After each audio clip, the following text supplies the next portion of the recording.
Hi guys, this is a review video for Histology Lab 13, microanatomy of the urinary system. We're going to be looking at the kidney, then the ureter, part of the bladder, and then end with the urethra. This one's pretty long. I haven't made a review video in a while, just because it's been a challenging section. But we'll do our best, and let's get to it. So, just starting with the basic structure of the kidney. What does the kidney consist of? Well, we have the renal capsule on the outside, which is our outer layer of connective tissue, very thin layer. Then we have our outer cortex layer, which is right here, and extends along the outer edge of the entire kidney. Then we have our medulla, which consists of these medullary pyramids, and then also these renal columns that are in between the pyramids. And then finally, we have the renal sinus, which is this entire region right here, which includes the minor calyxes, which you can see right where the bottom of the medullary pyramids drain into, bottom of the medullary pyramids drain into minor calyxes, which drain into the major calyxes, and then there's also fat in this region. But this entire region right here is our renal sinus, which ends in the renal pelvis, which goes to our uterus, and those go down to the bladder. All right, so the kidney is made up of 8 to 18 lobes each. Each lobe consists of the medullary pyramid plus the cortex that sits on top of it. The idea is that each lobe itself will produce urine that drains into the minor calyx, and then in between each lobe is cortical material. So if this is a functional lobe, then you have cortical material in between the lobes, and we think of it kind of like the cortex is ice cream in this diagram. Then you have cortical material going in between those lobes, even though they're still technically in the medullary region. All right, so then we're dealing with the nephron is the functional filtering unit within the kidney, and we have like 1 million nephrons per kidney. And basically depends on where you are within the nephron structure as to what sort of epithelium you have, and then we know, of course, what's the main function. Where you are depends on what the main function is of that part of the nephron. So just starting off, we have the Bowman's capsule. We know that this is where filtrate comes in from the efferent arteriole with blood flowing through that, becoming the efferent arteriole, but that blood flowing through is filtered at the column humularis, and the Bowman's capsule surrounds this entire thing. It has a visceral layer which is in contact with the glomulars, which is made up of the capillaries from the afferent arteriole, and then it has a parietal layer, which is in contact. Bowman's capsule has the parietal layer, which is on the outside, and that's simple squamous epithelium. But the purpose of Bowman's capsule is really just the filtration of blood overall, such that we can get the start of our urine as this filtrate that is going into Bowman's capsule. All right, so then next after that we get to the proximal convoluted tubule, and that leads into the straight convoluted tubule, or excuse me, proximal straight tubule. Both the proximal and convoluted and proximal straight tubule are simple cuboidal epithelium with a well-developed brush border microvilli. That's going to come into play when we look at histology slides, because we're going to see that the proximal convoluted tubule and proximal straight tubule are kind of fuzzy, and that's how we can tell them apart from distal convoluted and distal straight. All right, and then the purpose of these two guys is recovery of 80% of the glomerular filtrate, as well as the secretion of creatinine. Okay, then we get down to the thin limb, which is the descending thin limb and the ascending thin limb. This is simple squamous. We'll see examples of this. The descending thin limb is permeable to water. The ascending thin limb is impermeable to water, but they're both simple squamous epithelium. And then after that, we get to the distal straight tubule, which goes back to our simple cuboidal, which we saw within the proximal convoluted and proximal straight. Okay. Back to function, the distal straight is doing active reabsorption of sodium and chlorine, as well as secreting potassium into the urine and secreting hydrogen ion into the urine. Okay, so that's the distal straight and distal convoluted. That distal convoluted will drain into the collecting tubule, and the collecting tubule right here ends in the collecting ducts. Multiple collecting ducts will go into capillary ducts, which end in the minor calyx overall. And so the collecting tubules are going to go from simple cuboidal to simple columnar, and they're going to have distinct cell margins, which is going to be very important for distinguishing them from the distal straight and distal convoluted tubule. Okay, so this collecting duct overall is going to work on basically reabsorbing water, and this is going to primarily be under the influence of antidiuretic hormone. And you're like, what does that do? It's like, well, diuretic means like passing a lot of urine, right? So antidiuretic, we're going to retain water, right? So antidiuretic hormone is going to cause the insertion of aquaporin channels into this membrane to basically permit reabsorption of water back into the interstitial compartments, and basically have less water in the urine. All right, and then we also have the reabsorption of sodium into the blood and the excretion of potassium, as well as the excretion of hydrogen ion, and this is going to be under the influence of aldosterone, and aldosterone increases sodium reabsorption into the blood, so hold on to sodium in the blood, don't excrete it in the urine, and then increase the excretion of potassium ion. All right, after we go from collecting duct, as we said, we're going to papillary to minor calyx, major calyx, then renal pelvis, uter, bladder, etc. Once we get to minor, major calyx, renal pelvis, uter, bladder, we're dealing with a type of epithelium called transitional epithelium, which we'll see basically just changes, becomes flattened when it stretches out, so it's a little bit weird. Okay, but looking at the kidney itself, so we start with actually a slide. This slide right here is a fetal kidney. The idea is to show this sort of lobular structure. We said the kidney is broken up into 8 to 18 lobes each, which is defined by a pyramid plus a cortex above it. And so basically you can see that here very well we have 1 lobe and 2 lobes. It's a little bit easier to see overall than in a mature kidney. But we can see we have the cortex out here, and we have the sort of lighter staining medulla on the inside, and then we have the renal sinus right here, and this is our renal pyramid right here. Okay, so this is the adult slide, and so starting to point out the different parts. We're focusing on the cortex here, but here's medulla, here's cortex. Within the cortex, we have these small circular structures, and these are our renal corpuscles, which contain our glomerulus.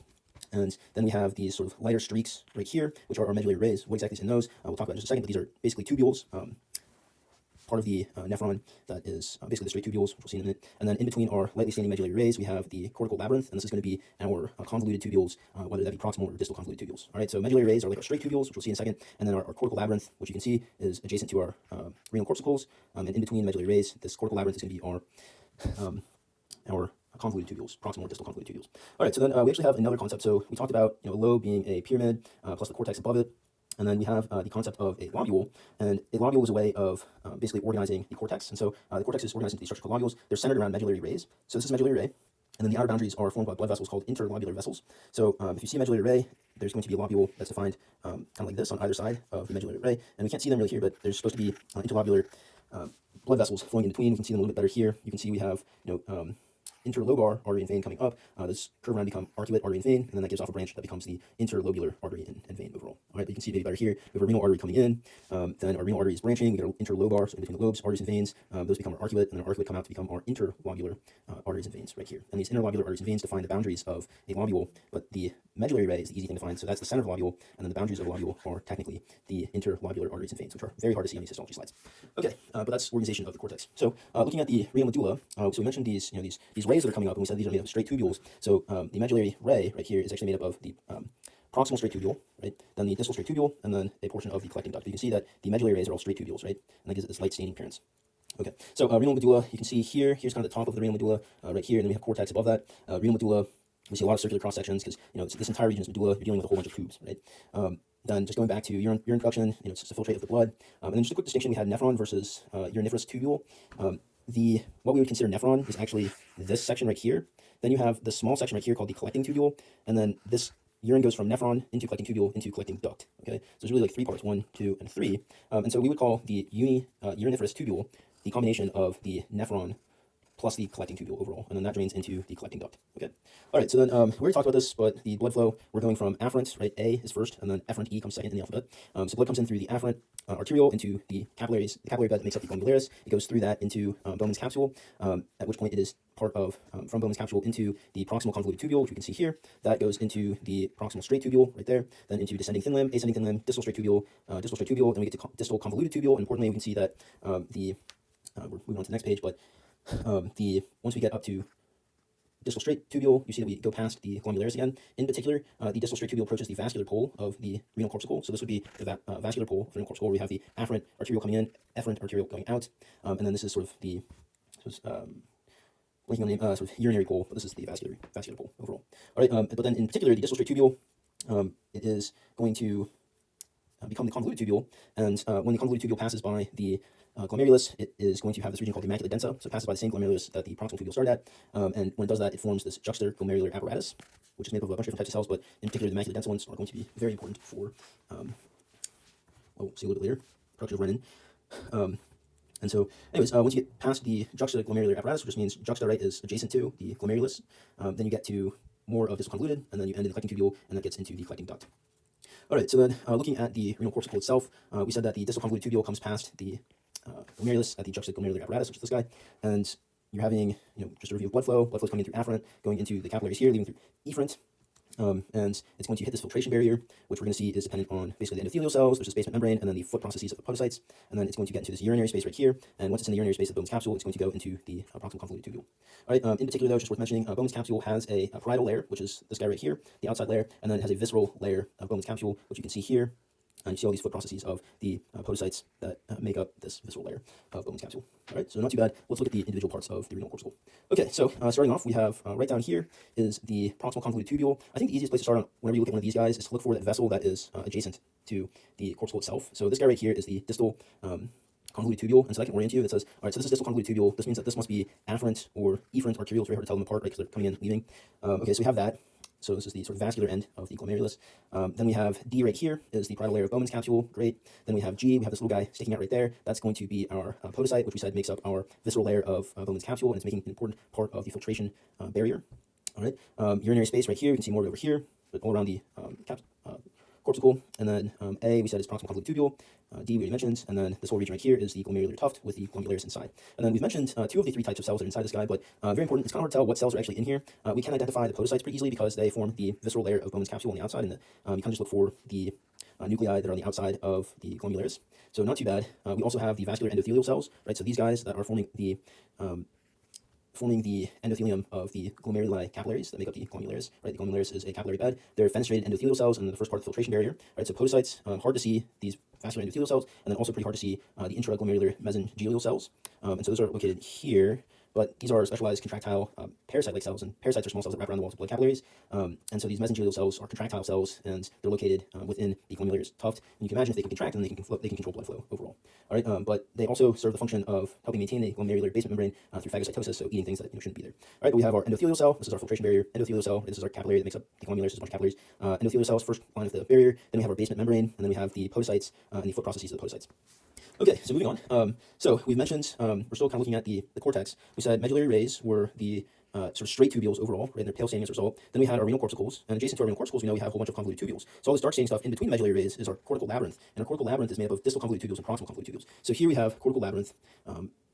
We would theoretically get a hint that there's glomerulus nearby here. I don't see one, but importantly, the cortical labyrinth contains these proximal and distal convoluted tubules. And the question is how do we tell them apart? Well, our proximal convoluted tubules are getting the first filtrate, right? 80% of the filtrate that they get is getting reabsorbed into the blood, but and they're trying to recover that 80%. So here it says 2/3, but 2/3 80%. Because it's coiled, any cross section that we get for histology slide is going to show up as a mixture of circular and oblong profiles. So this guy, and this one and this one, these are all proximal convoluted tubules. But how do we actually know? Well, their epithelium is simple cuboidal overall, but the real big hint is that the lumen is very rough and scalloped, and then there's generally a precipitate formed in the lumen. So this fuzzy lumen is how we know proximal convoluted tubule is also simple cuboidal, but so is distal straight, so is proximal straight, so is proximal convoluted. So simple cuboidal doesn't help us very much, and then the cell boundaries are not very visible. Does that help us very much either? No, unfortunately it doesn't. But the murky lumen is what helps us quite a bit for knowing proximal convoluted tubule. All right, so then that's kind of our hint for distal convoluted tubule. All right, this guy right here, again, we're in the cortical labyrinth. We're near the renal corpuscles, right? So all this convoluted tubule stuff, and then we say again, all of the medullary rays are these straight tubules, which appear, kind of light staining in this cross section. All right, so distal convoluted tubules, it's function of absorb sodium and modify urine pH, right? So we go way back. We said absorb, so we have it somewhere. Reabsorb sodium and chlorine, and then secrete potassium and hydrogen ions. So you can modify pH that way overall. And so these distal convoluted tubules, you're going to have modify pH, reabsorb sodium. Just like proximal, it's simple cuboidal, not super helpful. Cell boundaries are not clearly distinguishable. But the important thing is the lumen is smooth and it looks clear or empty, right? So this is proximal, this is distal. Look how clear that lumen looks overall. So that's how you know it's distal overall. Okay, then we have our macula densa. So we had our distal convoluted tubule right here, and our macula densa is the cells right here. They're cuboidal. Cluster of closely grouped nuclei within the wall of the convoluted tubule at the vascular pole. All right, so right there, their function is to directly detect sodium level in the provisional urine, and it's part of this juxtaglomerular apparatus, this whole thing. And then we said juxtaglomerular just means next to the glomerulus. What a nice name. All right, so this is just some practice. So, of all these label things, which one's distal, which is proximal? All right, so this is proximal, it's fuzzy, this is proximal. All right, how do you know this is convoluted tubule versus, how do we know this isn't proximal straight, right, or distal straight? Well, we're right next to the glomerulus, so you're thinking this is not proximal straight or distal straight. You're next to the glomerulus, this is going to be convoluted. All right, so we know it's convoluted based on the fact we're near one of these guys, and then you're like, this is murky, so let's see proximal, this is murky, proximal, this is clear, this is distal, this is clear, this is distal, this is murky, this is proximal, this is clear, this is distal. Okay, now we go to our friend the medullary rays, which we said are the distal straight and the proximal straight, and then part of our collecting duct. So how do we tell between 1, 2, and 3 of these guys? Well, the nice thing is our proximal convoluted, or excuse me, proximal straight is basically going to continue that thing with the fuzzy lumen, and then distal is going to be clear lumen. Collecting duct is also going to be clear lumen. So basically, what you can already tell is this is going to be fuzzy, so this is proximal straight, and then over here we actually do have some convoluted tubules. So 5 is proximal convoluted, and then this is distal convoluted, number 4 right there. All right, so again, just think of like a cross section here. Like, well, this is medullary ray, but right here is actually some cortical labyrinth. This is cortical labyrinth right here. This is medullary ray. Okay, and so proximal straight. This is distal straight, and then this is collecting duct. And proximal straight, simple cuboidal. Distal straight, also simple cuboidal. Cell boundaries are not obvious. Cell boundaries are not obvious. And here's where that comes into play. This one is our collecting duct, and we can't see. You can see a little bit right here. The boundary is in fact obvious between the cells. Right, so that's the hint that you have collecting ducts. The cell boundaries are clearly delineated in a collecting duct. It is simple cuboidal overall, but our collecting ducts again.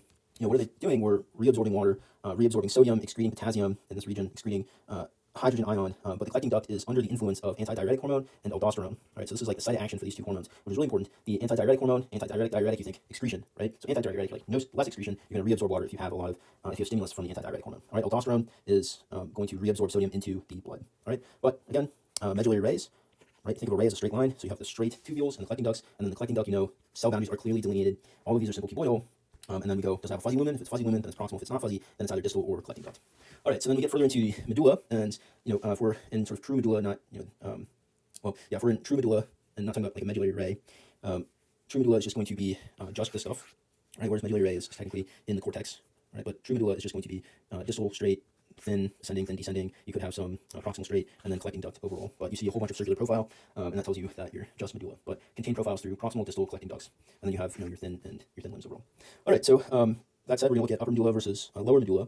So upper medulla, you see these different types of tubules present. You actually have blood vessels from these vasa recta, which we have, our capillaries that feed the glomerulus. They come in, they split, and they're really surrounding the tubule overall to allow for reabsorption of water and electrolytes, anything that we need to reabsorb the entire time. But the part that goes down with the distal convoluted, or the distal straight, proximal straight loop of Henle is going to be the vasa recta capillary. And so in the upper medulla, you can see the vasa recta sometimes, and they're noticeable by the presence of red blood cells. And so you can kind of see one right here overall, but the red blood cells, and you think, well, I'm surrounded by just a bunch of tubules, right? We got a collecting duct here. You can see the boundaries.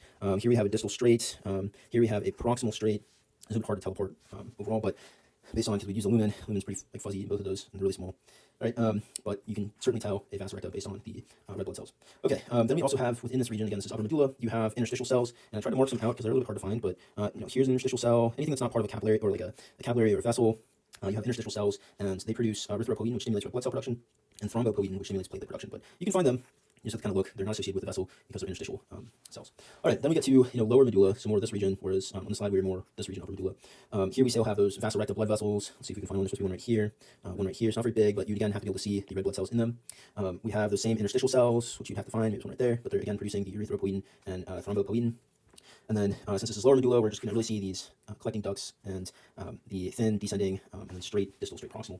All right, and then here we have collecting ducts. Notice the distinct cell boundaries overall. That's how we know. The function is to concentrate urine with the aquaporin channels under the influence of antidiuretic hormone. Then we have here, that is a small tubule, small tubule, small tubule, and for the thin and descending limbs, these are the small tubules. They have simple squamous epithelium. So right here, you're like, that's not cuboidal. So if that's simple squamous epithelium, then it's either the descending or ascending thin limb, and they tend to have plumper nuclei compared to the capillaries, and they're not going to have red blood cells in them. So that's how you'd be able to tell the difference. Okay, and then the ascending thin limb, we know, is, so this is descending, this is ascending. Ascending right here is impermeable to water. Descending is permeable to water, but the major function of the thin limbs is to increase the osmotic gradient in the interstitium. All right, then we get to draining into the minor calyx. And so we've already gone over this, but once you get the collecting ducts, papillary ducts, papilla into the minor calyx. So here we just have a cross section. It's at the bottom of our slide right here, and we have medulla right here. We have some of the renal sinus. We said renal sinus, it contains like the fat connective tissue. It has the minor calyxes, major calyxes in it, and the renal sinus ends in the renal pelvis. And so C right here is like a slit-like opening. It's the minor calyx. And it's lined by transitional epithelium, so anything that's in contact with a whole lot of urine is going to have this transitional epithelium, which is multiple layers of cells that flatten when stretched, and then they generally are in any place that's going to be in contact with urine, as they are good at protecting from sort of the acidic quality of urine. But here you can see there's like kind of multiple layers overall, and it's a little bit like abnormal, not easily defined epithelium. All right, so now we're going to take a look at the uter, and then the bladder, and then end with the urethra. So the uter is a tube that collects urine from the renal pelvis and stores it and delivers it to the renal bladder for storage. Because it's in constant contact with urine, it is also lined by the transitional epithelium. So again, you can see sort of multiple layers. It's a little bit unclear. Maybe there's sort of columnar. Then you have cuboidal. You might end with like a squamous and a dome on top, like an umbrella cell. And so you can clearly see a transition in cell type as you go upwards, and that's all of the epithelium of the uter. Then we have different layers of the uter wall. There's 4 layers in total. We have the epithelium, which is our transitional epithelium. Then we have our lamina propria, which is just loose connective tissue, and these together make up our mucosa. Then we have deep to that our muscularis externa, which actually has 2 layers. It has an inner longitudinal and an outer circular layer. Both of those are smooth muscle. And then finally we have more connective tissue, or adventitia overall. So transitional epithelium, lamina propria, smooth longitudinal, smooth circular, adventitia.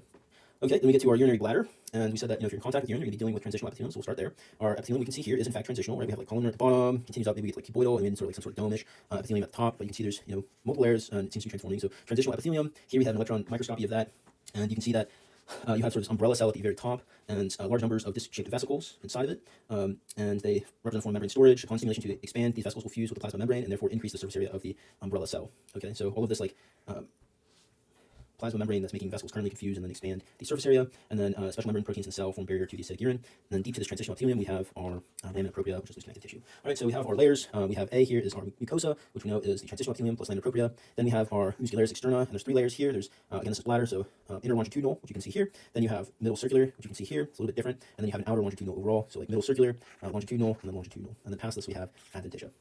All right, then we have the urethra. So after the bladder is the urethra. This is a cross section of the urethra. The female urethra excretes urine following contracting bladder, so the male. Posterior part right here would be in contact. Opposed means like next to the vagina. And then here we have this like sort of V-shaped lumen. Is it always V-shaped? I don't know for sure, but in this cross section it is. Okay, so then here we have, since the urethra only contacts urine transiently, when you're peeing, you actually have a transition from transitional epithelium near the bladder to a stratified squamous non-keratinized epithelium. So you can kind of see that here. It's like, are you clearly going from columnar to like cuboidal to like squamous to dome? Not really. It's just all kind of stratified squamous, so layers of squamous overall. So urethra, mostly stratified squamous non-keratinized. Okay, then we get to what are the layers of the wall? We have our epithelium, we have our lamina propria, then we have our muscularis externa, and for the urethra, we have this inner longitudinal smooth, and then we have a outer circular layer smooth, so inner longitudinal, circular, and then we have adventitia. So basically this is exactly the same setup as the uter, and then at least for the female version of the urethra, remember the bladder had this extra outer longitudinal overall for the bladder. Okay, but the urethra just has inner longitudinal outer circular. Okay, and then just as important note, where this cross-section was taken is actually adjacent to the external urethral sphincter. So in this particular cross-section, you may see some skeletal muscle, which is just this external urethral sphincter, and that would be near the external, or the outer circular smooth muscle there. And that's just in this particular example, if you take the cross-section, so here you wouldn't see this external urethral skeletal muscle overall. All right, but the urethra is, generally it is an inner longitudinal outer circular smooth muscle overall, but in our cross-section we actually have some skeletal because of this external urethral sphincter, because of where the slide was taken. All right, male urethra is a little bit different. It goes through the penis, and there's three portions of the male urethra. We are going to be focused on the penile urethra, so the part going through the penis, but there's the part that goes through the prostate, so this is the prostatic urethra. You can see that right here, and then you have the membranous urethra, which is a really short section that connects the prostatic urethra to the penile urethra, and the penile urethra right here is the last portion, and it's within the erectile tissue of the penis right here, and this is the corpus spongiosum, erectile portion of the penis. All right, so this is just more than that. We have the epithelium is mainly pseudo-stratified columnar, and then some stratified columnar, but you can see, overall it appears to be columnar, not transitional. Transitional is only when you're in constant contact with urine, and urethra is only in contact when you're peeing. Okay, and so the tissue of the lumen of the urethra, you can see here we said columnar, or pseudo-stratified columnar.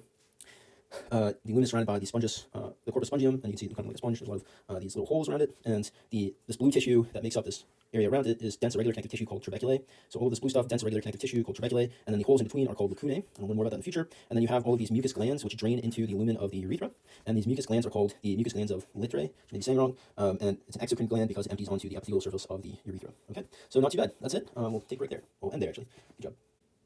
All right, we actually are going to go over the review material very quickly. So here we have the renal cortex, and we're just looking at labeling things. So we know that this is the medullary rays, which we know are the straight tubules, proximal straight, distal straight, and collecting duct. Then we have, you zoom in, these are renal corticals, and then this is cortical labyrinth overall. And then we have the cortex is structured, organized into lobules, and those are centered around the medullary rays and bounded by the interlobular arteries overall. So here would be one overall. All right, then we have our renal cortical. Again, we said easiest place to start is by looking at the distal convoluted tubule, so that should be adjacent to the vascular ends of the renal cortical. So this is distal convoluted, distal convoluted, distal convoluted. This is macula densa. That means that you have afferent and efferent arterioles overall. This is the glomerular tuft. Then you have proximal convoluted tubule here. This would be the sort of urinary ends or urinary pole. This is the vascular pole. Then we have urinary space. This appears to be podocyte. This would appear to be parietal. Layer Bowman's capsule, and then we know the visceral layer is made up of our friend the podocyte overall. Okay, then we have kidney tubules in the cortical labyrinth. All right, so we're adjacent to glomerulus. So really just looking at the lumens. Is it fuzzy? It's proximal. If it's not, then it's distal. So distal, distal, distal, proximal, proximal, proximal, proximal, distal, distal. Okay, this is an electron microscopy of proximal. We have these large microvilli, this brush border for reabsorption of material. Remember, 80% roughly reabsorption. It's very hard to tell the boundaries of our cells, and yeah, that's pretty much what we need to know there. Okay, this is distal tubule. Notice how we don't have those large microvilli, and our distal tubule is absorbing sodium, excreting potassium back into urine, or excreting potassium and hydrogen into urine, and sodium comes out, and chlorine comes out as well. All right, then we have our more of cortical labyrinth. We've already talked about this, so let's not waste time. But this is distal convoluted. This is going to be macula densa. This appears to be another distal convoluted, parietal. Part of the Bowman's capsule, parietal layer of Bowman's urinary space right here, distal convoluted, proximal convoluted, distal convoluted overall. All right, medullary rays we know are started on either side by cortical labyrinth. So for cortical labyrinth, we're dealing with proximal convoluted, distal convoluted, proximal convoluted, distal convoluted. Then we have a nice clear lumen here. We can see the boundaries. So this is going to be collecting ducts. Can't see the boundaries here. This is going to be distal straight. This is all fuzzy. This is going to be proximal straight. Okay, more of the same thing. So we have cortical labyrinth over here. This is proximal convoluted, distal convoluted. Here we appear to be able to see the boundaries. So this is collecting duct. Here we can't see boundaries, but it's clear. Same with this one. So these two appear to be distal straight. This appears to be proximal straight because it's fuzzy on the inside. And then we know our friendly collecting duct is going to be a site of action for antidiuretic hormone. Antidiuretic means we want to not accrete as much water, and then aldosterone, reabsorbing sodium from urine is what that's going to help do. All right, not too bad. More on the medulla. This is a collecting duct. Again, you can see in between, you can see the boundaries of the cells. And then here we have a thin line, which is squamous, simple squamous epithelium. And then we have some interstitial cells, which produce erythropoietin and thrombopoietin overall. Blood flow, we're coming in through the renal arteries, then we get into lobar arteries, and then interlobar arteries, and then those become arcuate, and then arcuate. So interlobar, then they become arcuate, arcuate go to interlobular arteries, which go to our glomerulus, where they become, so interlobular becomes afferent arterial, then it becomes glomerular capillary, then efferent arterial, and then it joins this peritubular capillary bed right here, which connects these capillaries, or these glomeruli together. Not too bad. Okay, so interlobular arteries and veins. Again, interlobular artery coming off of arcuate arteries. So interlobular arteries and veins form the boundaries of our lobules, and the center is formed by our medullary rays. Not too bad. Arcuate blood vessels. So these guys right here. Here we have an arcuate vein. Here we have an arcuate artery. And then this is an interlobular artery, which is starting to branch off of this guy. Not too bad. Then we get to our glomeruli. And we know that the interlobular artery is going to give rise to the afferent arterial, which comes in and then leaves as the efferent arterial. And then here's just an example of macula densa from inside the distal convoluted tubule. All right. So this is just a branching showing that the interlobular artery right here branches and gives us the afferent arterial, which becomes the capillaries that make up the glomerulus. And then it leaves as the efferent arterial to join this peritubular capillaries of the cortical labyrinth. Okay. So not too bad. What happens once you're in the glomerulus? Well, we have our filtration barrier. So here's our red blood cell. Then you have the endothelial cells that make up first part, then you have this nice basement membrane, and then you have the foot processes of the podocytes. And then we have these mesenterial cells, which are hard to see, but they're contractile and phagocytic, so they can help contract, control blood flow, and eat things overall to maintain the glomerulus. All right, electron microscopy of glomerular capillary, and you can see the filtration barrier. So endothelial cell, basement membrane, podocytes overall, not too bad. The basement membrane appears as a trilamina structure. Since the lamina densa of each basal lamina fuses, contains type 4 collagen, heparin sulfate, laminin, and fibronectin. Okay, since heparin sulfate contains a sulfate group, it is negatively charged and limits the movement of negatively charged proteins.